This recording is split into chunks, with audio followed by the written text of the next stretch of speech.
Ripple XRP. So we have some big news today. We had an attempted $15 billion hack. Now I actually might post this video today on the 15th or 16th. So if it did come out on the 16th, then it would be yesterday. Also, we're going to take a look at other things as well, how Ripple XRP is making some moves in Asia, particularly Vietnam. And also in general, we have an article about streamlining digital payments in Hong Kong. And of course, the price action of XRP coin today. So all I ask from you are two things, which is to smash that like button and to subscribe to the channel as well. So big news, this $15 billion hack. Now I just want to let you know that this hack didn't actually happen. It was a failed attempt, which is pretty good. And the reason as to why it was flagged is because of the fact that the transfer was nearly going to be roughly half of XRP's market cap, roughly around about that 30 billion range. And you can see over here, the motive was to trick Bitfinex, the exchange, into taking the transfer as real, which could have possibly opened the door to a hack. However, the Bitfinex systems flagged the transfers as a partial payment, which is an XRPL feature that allows a payment to succeed by reducing the amount received. And someone attempted to attack Bitfinex via partial payments exploit, and the attack failed since Bitfinex properly handles delivered underscore amount data field. Partial payments are useful for returning payments without incurring additional cost to oneself. These are a known attack vector. XRP ledger transactional documents show if a financial institution's integration with the XRP ledger assumes that the amount field of a payment is always the full amount delivered, malicious actors may be able to exploit that assumption to steal money from the institution,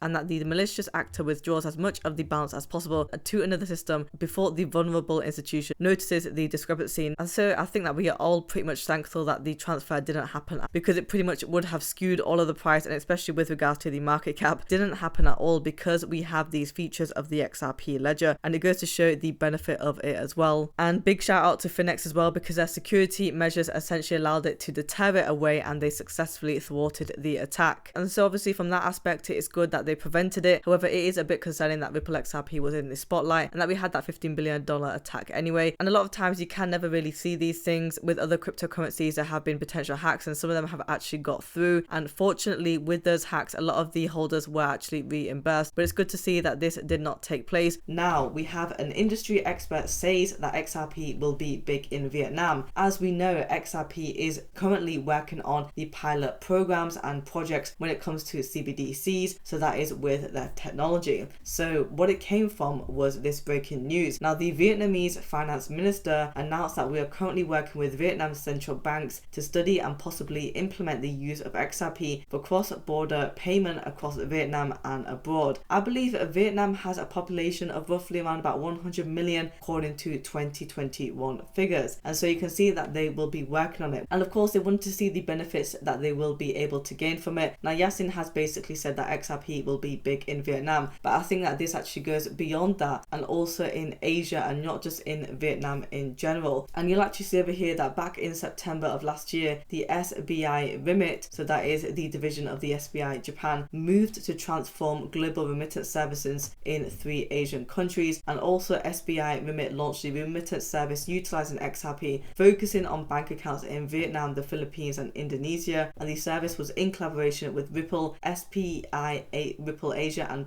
Ripple's partners Triangular. And so it goes to show that we already have ties in terms of Ripple and being a partner in the Asia region. And so I don't think it will actually only just be Vietnam in general. And it goes to show that Ripple will obviously be a major player when it comes to the CBDCs. Now there has been an article saying that Ripple are currently in talks with a dozen governments in terms of the CBDC pilot projects, and we don't actually know the other governments that they are in talks with, but we do know a few of them, for example like with the Republic of Palau or the National Bank of Georgia. But the other ones we still don't know, and maybe they're not allowed to say anything as of now. But some big things coming up with Ripple's technology in Asia and also in Africa as well. Now before we have a look at the price action for today, just actually want to show you this. We have Ripple's XRP was meant to be a currency by a black swan capitalist and not an ETF. The Bitcoin ETF drama is just another distraction from the deep shifts already embedded in our financial system and an invitation for institutional corruption. Just look at Vanguard's restrictions already screwing investors. I mean, we know that Vanguard in general, I think just 2 days ago, have said that they will not be offering spot Bitcoin ETFs as their products. So unfortunately, that has meant that a lot of customers have now moved from Vanguard and to another broker, which only makes sense because you want control of your money. money, right? So maybe when it comes to an XRP ETF, if we do see it sometime in the future, maybe some brokers won't be offering it, and that's obviously not good, right? Because they are imposing restrictions on their clients and what they can essentially own. So that is all a distraction. That is what he's trying to say. I mean, in terms of XRP now, all what you can do as a retail holder is obviously buy the coin when it is at a low, which is now. That is a time when everyone is complaining and being frustrated with the price action. When we are able to conclude that lawsuit and go even further, then the price action of XRP is going to increase, and you don't want to be FOMOing in this. So make sure that you actually get able to get into XRP coin and hold it way before that actually happens. Now, this piece of news shows that we have this company Octopus that are streamlining digital payments for taxi rides in Hong Kong. So it says over here that mainland visitors and Hong Kong residents will soon have more options to pay for their taxi rides, and they can do this by accepting QR payments using UnionPay, Alipay, HK through the Octopus app for business and Octopus mobile POS. Now, as we know, when it comes to digital payments, not only have we seen, for example, like the basic with the Google wallets and things like that, but we have also seen QR payments coming up more and more, and I think it will be pretty easy because it is a feature that is not so hard to use. You know, you just get your phone out, you hover over the code, and then you can pay that way, which is quite good for things like this. And it says over here that it will be solving one of the biggest pain points when paying for taxi rides in Hong Kong. Again, if we're able to have that variety, it is definitely going to help when it comes to payments. And in order to encourage sign up from taxi drivers, currently Octopus will be continuing to waive the transaction fees for taxi drivers until the end of 2025. And so I am assuming that they're going to be having roughly around about a year now, so that they won't be having these transaction fees, which obviously is going to be the benefit for the driver. But I think when it comes to 2025, it will be important to know what those transaction fees will actually be. For example, if it's only a couple of cents, then it wouldn't be too bad. But if it's going to be more than a couple of dollars per transaction, then it will be a bit of a pain point for taxi drivers. But it shouldn't be that much. It says over here that all what the drivers need to do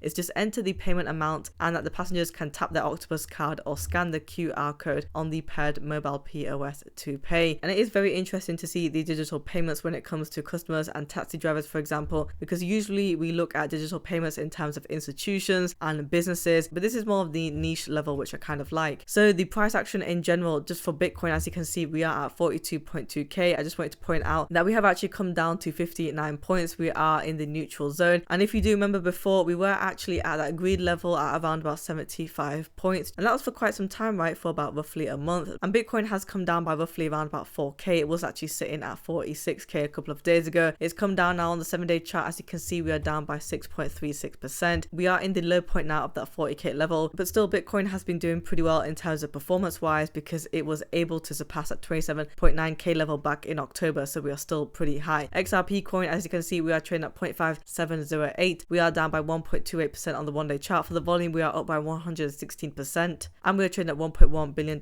in the volume. As you can see, for today, we were trading at that 57-cent level, not too bad, just shy of that 58-cent mark, and we have just come down here, as you can see, in the later part of the day. Now, could we potentially go back to 56 cents? Well, we could actually see 55 cents, maybe take a bit of a downward trend by 2 cents, because we haven't really been that stable. I mean, the past couple of days, we have been trading at the 56 to 57 cent level, but again, we have seen a bit of a spike to 59 cents, but we weren't able to go up and above that. So if we do have a bit more downward trend, if we see volume, for example, reduce, and also just stagnation, we could potentially see that 55-cent mark. But in terms of the bullish side of things, I definitely think that XRP coin should be able to hit 60 cents. It's only a 3-cent move up from here, but let's monitor the price action to see if XRP coin is going to fall through this 57-cent mark and potentially go down towards 55 cents. Guys, if you want daily Ripple XRP coin news, subscribe to the channel and like the video as well.